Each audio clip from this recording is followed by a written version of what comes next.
Kamusta mga kalapatid, mga kaburo ko to. Bali, happy Sunday sa lahat. So after ng ilang days nilang hindi nakalabas, grabe, dire-diretso yung mga ibon natin doon. May mga bumaba kagad kasi medyo madilim talaga eh. Kumbaga, nakalagay sa forecast natin, uulan siya mamaya. So, tsaka cloudy siya ngayon. Pero kailangan kasi mapagpag ng mga ibon natin. Yan. May mga bumaba kagad. Yan, may mga bumaba, may mga pumasok agad, hindi lumipad ng maayos, ilang ikot lang. Kasi madilim pa kanina, pero ngayon medyo maliwanag na. Nakakatuwa lang, yung ibang grupo doon, dire-diretso kanina pa. Ito lang yung bumalik oh. Yan lang yung bumalik. So masyadong tag dito, nasabik siguro sa paglipad yung mga ibon natin. Tapos may malaking bisita kanina. So that's why siguro na lumayo yung mga ibon na yun. May 4 pa nga doon, ayun oh. Tapos yung isang grupo nandun, lumayo. Dito sila eh, kung saan tayo nagtotos. So possible na bumalik sila doon sa natin, pinagtotosan natin. Alright. So ito yung mga natulala, natakot siguro sa sa malaking ibon kanina. Di ko alam kung kung kalaban, pero palagay ko kalaban yung malaki. Alright, so kahapon nag-meeting kami. Yan. And then doon sa club yun. Napag-usapan yung about sa first race. Grabe, 150 miles kaagad yung first race namin sa October 5th. So anong araw na. Grabe, yung mga ibon natin dito sa Born to Die natin mabibigla dahil 10 miles pa lang tong mga to. So kailangan ko silang i-force training. I think kailangan ko silang madala at least kahit mga 60 lang. May laban na yan sa 60 miles. Yan, itong mga to sa 150 race. May laban na sa 60 miles lang. Basta dalawang balik sila sa 60, okay na ako doon. Ayan. Pero nasa 10 miles pa lang to. Nagparonda tayo ngayon. Mamaya nga hapon. Ay, ito. Akala ko ito yung mga ibon. Nakakatawa oh. Dire-diretso sila doon. Yan, rekta sila, dire-diretso. Umikot muna rito ng ilang ikot. Tapos dire-diretso sila doon. Tapos ito, tulala. May mga pumasok na. Yung mga yung mga mahihinang nilalang. Yan, tignan natin kung pang ilan yung mga pumasok na. Tara, let's go. Alright, so kaka-check ko lang sana sa wing companion. Yeah. 30 na yung mahihinang nilalang natin. Mga hindi masyadong lumipad. Kasi kanina medyo madalim pa talaga kanina, alas 6, mga 6:30, yung mga ganyan. Sobrang dilim pa rito pero may liwanag ng onte. Ginawa ko, ito muna yung pinakawalan ko. Dito ako nag-base. Kung hindi sila lilipad, hindi ko sila pakakawalan. Pagka open pa lang rumonda, tapos tinignan ko tumaas. So sabi ko pwede to. Malinaw na sa mata nila. Kasi kung hindi lilipad to, hindi ko muna sila pakakawalan. Kasi nga dito tayo nagbe-base sa Born to Die natin. Kung anong gagawin nila, let's say na kunwari pinakawalan natin kanina, di naman sila rumonda. Kumbaga parang nakikita natin sa kanila na parang bubulag-bulag sila. Hindi tayo mapapakawala rito. Pero ang ginawa pagkabukas rekta ronda. Tapos ngayon mas maganda na ngayon kasi lumiwanag na. Yan maliwanag na ulit. Yan, ganyan, cloudy tayo ngayon. Hindi tayo clear sky. And then meron 30 na yung nandito sa bali 33 yung mahihinang nilalang. Ayun, mga tulala. Kasi nga may bisita kanina. Hindi naman umatake, dumaan lang. Napakalaki, grabe. Kaya tawag dito, meron tayong pambulabog. Dadaanan ko na lang. Yun, nasa baba. Yan. Bulabog lang naman. Hindi naman natin babanata kasi mahirap na. Oy, bumilis. Yun, nasa na yung madami. Wala naman sa tuldok. Wala rito sa tuldok. Yan, kasi nakita ko sila doon, sama-sama sila. So, yun? Kung ito onti lang, let's say nasa 15. So 35, nasa 100 something, 150, mga ganyan, 140. Yung mga rumekta palayo. Yun. Kaya mamaya abangan natin. So isa good sign, isa good news na kahit ilang araw silang natenga, ito yung mga 3 to 4 days o 5 days, parang ganyan. Kailan ba tayo nagpakawalan? Nagparonda naman tayo ng hindi, nung Monday yata, maulan din yata, parang ganon. Basta, kung kailan tayo huling nag-update, yun ang huling labas nila. Yan, so tignan nyo na lang sa natin, sa record natin. Yan, ito yung mga ibon. Nasaan na sila? Wala oh. Walang umiikot. Basta nakita ko sila doon, dahan-dahan sila. Ang liparan nila slowly. Grabe. Alam mo yung ano, yung liparan na chill. Yung binubuka pa nila yung mga pakpak nila. Kumbaga parang nagba-butterfly ano sila, flying. Alam niyo 'yon? Basta yun parang ganun lang. Oh, ganyan lang. So, yeah, yun, lumipad na. May kalaban yan. Pagka ganyan, alam ko yung mga galawang ganyan, ano yan eh. Tawag dito. Marunong makiramdam yung mga ibon natin eh. Alam ko may kalaban yan dito sa malalapit lang. Nakatambay siguro sa puno. Lipat kaga si Pula, sabi niya, parang ako yata pinapakinggan mo mahinang nila lang ah. Ba't mo ako sinasama sa mga pumasok agad? Nagpapahinga lang ako saglit eh. Kasi puyat eh. Ayun siguro sabi ng Pula no. Puyat ako G. Ba't mo ako pinipilit yung lumipad? Pinagpilahan ako ng mga babae kagabi. Siguro sinabi niya no. Yan, ito lang mga ibon natin.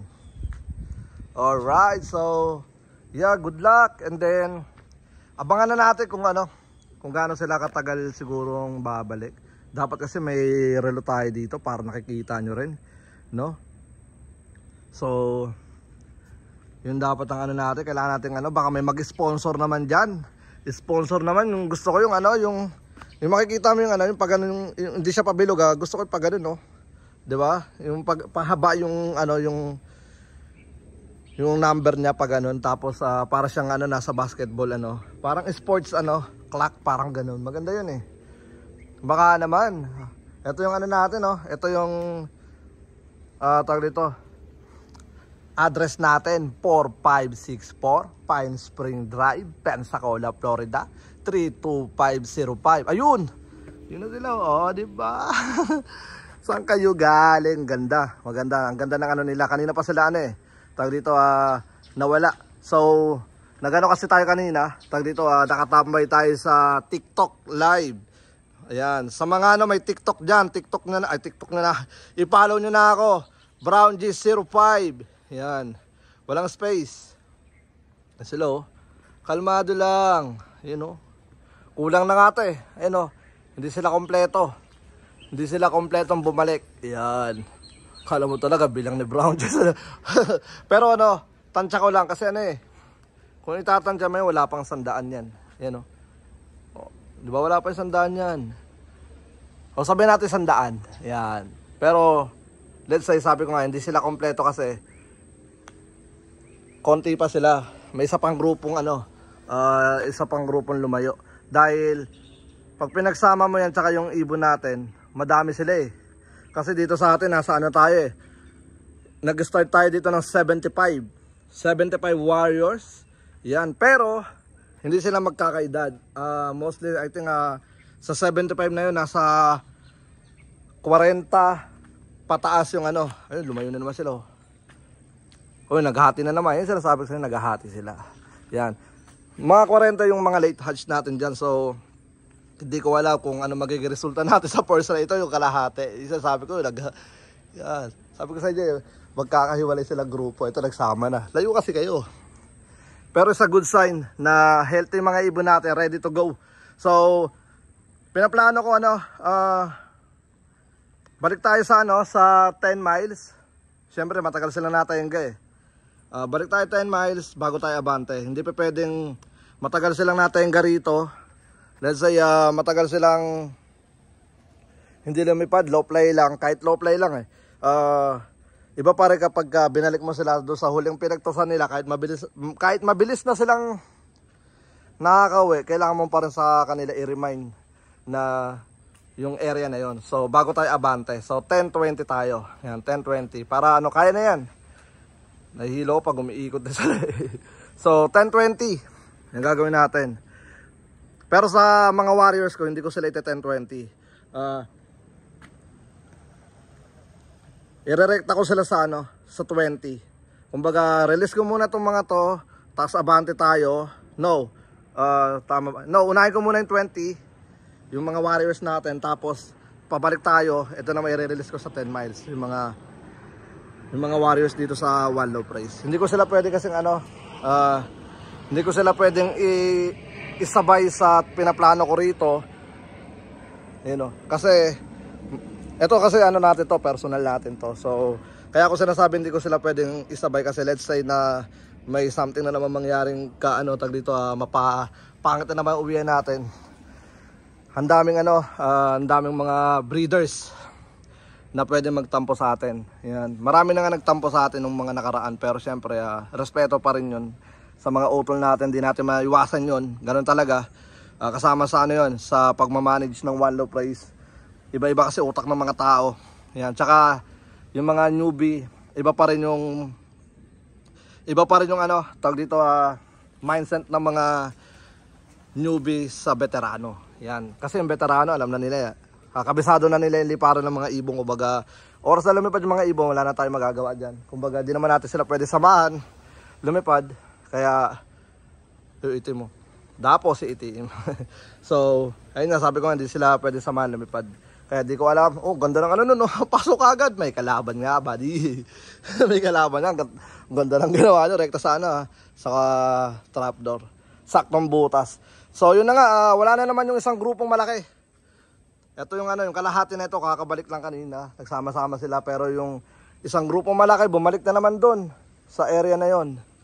So maganda yung pinapakita dahil hindi sila nagpapakita ng kahinaan ng loob, maliban sa mga pumasok agad. Yan. I think hindi ko naman sila masisi dahil kanina kasi madilim pa eh. So let's say na yung vision nila sa mata nila is hindi naman ganun hindi ganun kalinaw pa. Yan. Kasi may iba talaga nakakita sa dilim. Yan. Sige. Ayun, pasok agad yung mga ibon natin doon. Mahina nila lang. Diba? Mahina nila lang, papapasok agad eh. Yan, Jonas. Si Jonas talaga buhay pa Yan. So nasa na naman isang malaking grupo. Yan. Ang maganda lang kasi dito sa mga natin, sa mga ibon natin, hindi sila masyadong tambay dito sa sa labas kapag rumoronda sila. Basta pagka bumaba na sila, pumapasok agad sila. Maliban doon sa ibang hindi pa masyadong lumipad. Iba talaga kapag lumipad eh.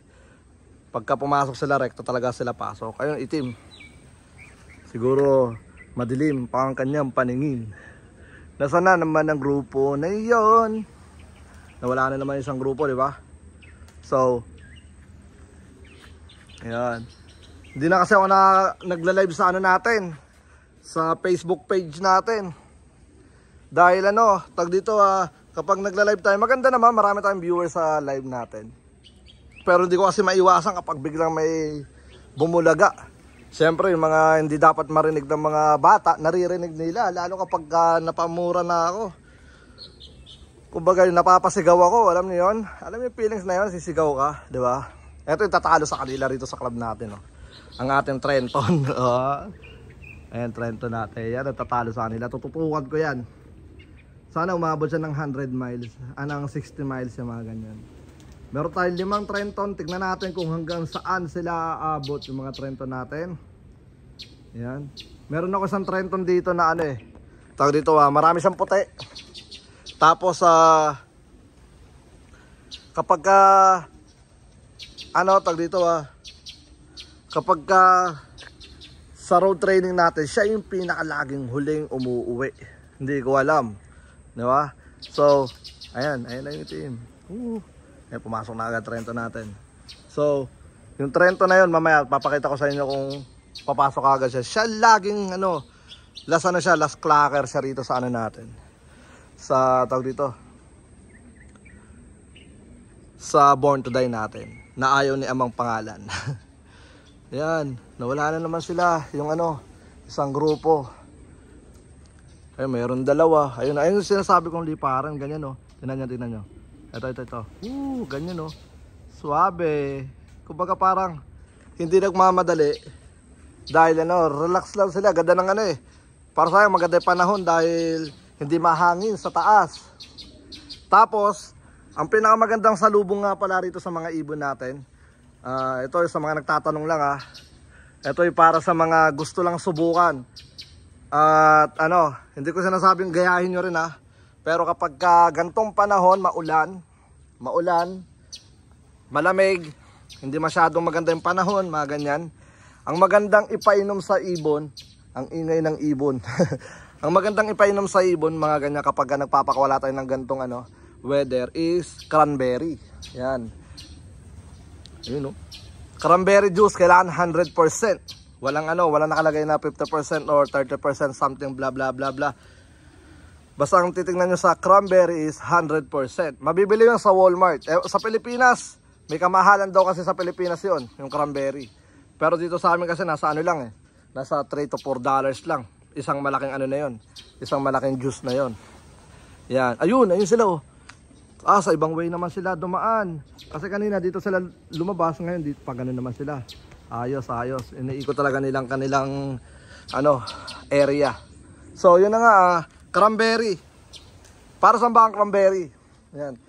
Yun? Nililinis nila yung mga bituka, yung mga nila, dito yung mga kinain nila na something na may bacteria. Pinapatay yun ng cranberry. At isa pa sa dito ay sila oh. Isa sa mga pampaiwas sa pinakamalupit nating kalaban, ang adeno. Yan, isa yun sa mga pinaka mabigat nating kalaban, ang adeno. Kapag pinasok tayo ng adenovirus, grabe. Yan? Araw-araw yan may namamatay. Kaya sabi ko nga, hanggat maaari yan, sabayan nyo ng cranberry. Yan, cranberry, mga lang, organic lang, tulad ng ng bawang na binabad sa tubig. Ang lupit niyan, kapag binuksan mo yung bawang, sisingaw siya. Nakala mo nag-probiotic ka. Yan. Parang probiotic na rin siya kasi organic siya na talaga pang deworm. Yan. Pero syempre at the same time, nagpapakain kayo na mas maraming kailangan nila, tulad ng ng mga sunflower. Yan, isa yan sa mga veteranong kailangan ng mga ibon natin. Lalo kapag kalugon. At habang lumalayo yung mga liparan ng mga ibon natin, kailangan nila yan. Linugad daw. Dami oh. Alright, so yun lang. Low play tayo ngayon. And then, wala ganito kasing pwede siguro mag-toss ng ganito, gantong kalagayan. Pero syempre kasi ako meron ako iniingatang respeto sa mga natin, sa mga breeders natin. Ayoko sirain yung tiwala nila. Alam ko madami na ako nasirang tiwala, pero ganun talaga yung nagiging resulta kahit anong klaseng ingat ko sa mga ibon. Wala sadya talagang nagkakaroon ng problema minsan talaga sa pag-uwi nila. Pero okay naman sila lumipad dito, di ba? So di ko na lang alam kung saan sila nagkakamali. But siguro mas lalo na lang natin galingan pa. Yan lang ang masasabi ko. Mas lalo natin galingan, higitan lahat ng mga nangyari ngayon. Kailangan kinabukasan mas iba na naman yung gagawin natin. Yan. Kumbaga, pag may pagkakamali tayo ngayon, na yon? Tinatawag na natin na big learn. Isang malaking na sa atin yon na pag-aaral. Kumbaga, pag-aaral tuloy. Isang malaking aral. Yan. Ang pinakamagandang sabihin doon. Isang malaking aral na yun sa atin. So, ngayon, focus tayo dito sa mga ibon na to. Yan. Sa ibang wallow price, mga ganto. I think nagtotos na sila sa mga ganto. Pero ako, slowly but surely, slowly lang, darating din tayo sa activation. Yung iba kasi nasa activation na, pero syempre tayo naman is nasa process. Ayoko madaliin ang ating ang ating pag-abante. Yeah. Medyo malakas sa patuka. Sobra. Yeah, sobrang lakas sa patuka. Pero bilang panshir at hilig ko yung gantong ginagawa natin. Yan, enjoy lang tayo. Enjoy life. Alright, so update tayo dito. Yan. Kinalbo ko na yun nandito. Dahil mga nangaagaw na lang ng paglago ng ating mga kamatis. Ito yung kamatis natin na yun. Yan. Kala mo alateres. Pero ito yung mga maliliit lang to. Yung pang dito. Pang salad. Ito, tinuman ito. Namiss ko tuloy kumain ng ng alateris. Yan, sana meron dito, no. So, ito, yan, no. Haba na nila, dami kong kinalbo rito. Yung kinalbo ko na yan, mga lang yun, mga agaw sustansya lang ng natin. Kaya, sabi ko, namumunga na yung natin, yung kamatis natin, pero hindi sila ganun kalaki. Kailangan medyo ganito kasi dapat sila kataba, yan, no. Pero puro bansot. So, ngayon, naisip ko, tabasin ko, so tinabas ko siya ngayon, yan. So ngayon nagbabawi sila ngayon, yan, nagbabawi sila ng kanila nga wag sana magtampo. Pero hindi naman siguro magtatampo yan. Tapos naglagay tayo ng ng mga pinagsunugan natin, yung mga uling-uling, yan. Tapos tingnan mo yung natin, oregano natin, ang lagon, taba. Tapos ito, namatay na rin yung natin, yung okra natin. Pero nung simula, nung nagtabas-tabas tayo, bumalik sila, ayun, bumalik ang bunga nila. Kaya kulang lang sa lupa. Siguro nasipsip na nila yung sustansya ng lupa na yan. So, kailangan talagang talaga maglagay ulit para meron ulit silang makain. Alright, so ito yung mga oregano natin. Marami tayong oregano dyan. Ito, nilipat ko rito yung isang okra natin. Yan. So, yun na nga mga kaburo ko to. Bali, low play lang tayo. Tapos, bukas kasi, di ko sigurado yung weather. Pero kapag maganda yung weather, lalarga tayo. So, good luck mga kaburo ko to. Yan.